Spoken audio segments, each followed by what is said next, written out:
Yo, good day sa inyong lahat mga master. Ngayon, samahan na kaming magbalot ng pangregalo natin sa darating na Pasko. Ito nga mga master, nagbabalot kami ng paunti-unti kasi napakarami po talaga ng aking inaanak. Tapos buod pa yung kay Mrs. Kaya ito yung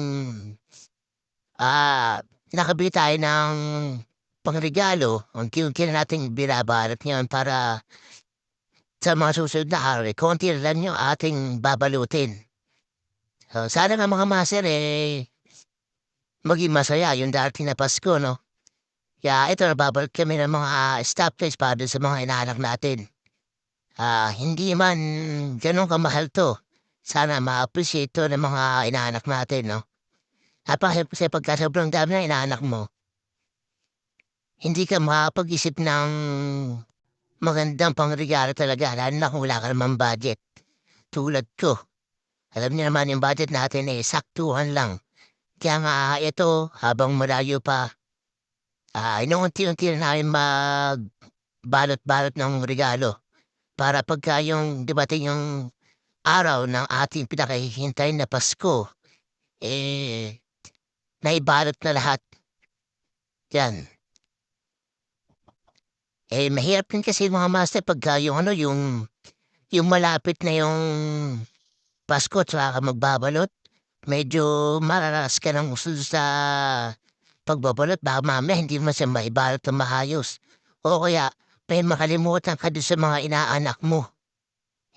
Mahirap na pag nakalimutan. So nga, siyempre, pag meron tayo, meron talaga tayo mabibigay. Pero pag wala talaga tayo mabibigay. Hindi naman kasi pare-parehas ng Pasko na lagi tayong meron. Madalas, wala tayong maibigay. Kasi wala tayong budget mga master. Alam naman natin yan. Napakahirap ng buhay dito sa Pilipinas. Pero kailangan nating magpatuloy, lumaban para kahit paano, makausad tayo pa unti-unti.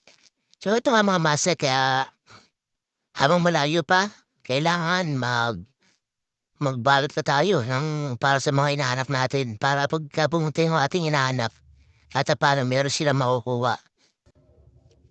Kaya mahirap lang pagka binigyan mo lang ng 20. Kasi siyempre, bata yun.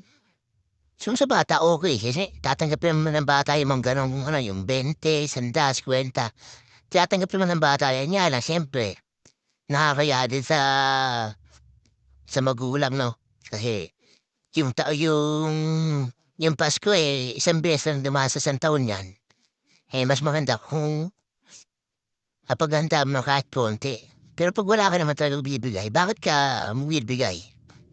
Kaya nga pagka Pasko, lagi ako wala sa bahay. Maayos ako. Maayos tayo. Ano ka paano makaiwas tayo sa pagbibigay. Tama na nga lang. Kahit di ka magbigay ng Pasko, bumabalik ng January, no? Kailangan mo talaga magbigay sa kanila. Kasi minsan kasi may mga inaanak talaga na kilala ka lang pag Pasko talaga. Pagka yung hindi Pasko, hindi sila nag-bless sa'yo. Ayun lang, medyo lalo na doon sa mga tumuwang ninong sa akin na hindi talaga kami kakilala, bigla akong kinuha. Kaya mga master dapat kukuha kayo ng ninong at ninang, dapat yung kilalang nyo yung pagkatao mga master. Iba kasi yung kilala nyo sa hindi. Bakit naman yung kukuha ka ng ninong at ninang na hindi mo naman kilala? Kasi yun nga sinasabi na pangalawang ama at ina ng anak mo. Kaya dapat kilala mo. So ito mga master, tapos na yung ating pagbabalot dito, no? Ito, konti pa lang yung nababalot natin. Sana sa sunod, makapagbalot pa tayo ng marami para masakto natin itong regalo para sa mga inaanak natin. Ito mga master, nagpapalo na muna ako sa inyo. Maraming salamat sa inyo. God bless sa inyo lahat. Mag-ingat palagi.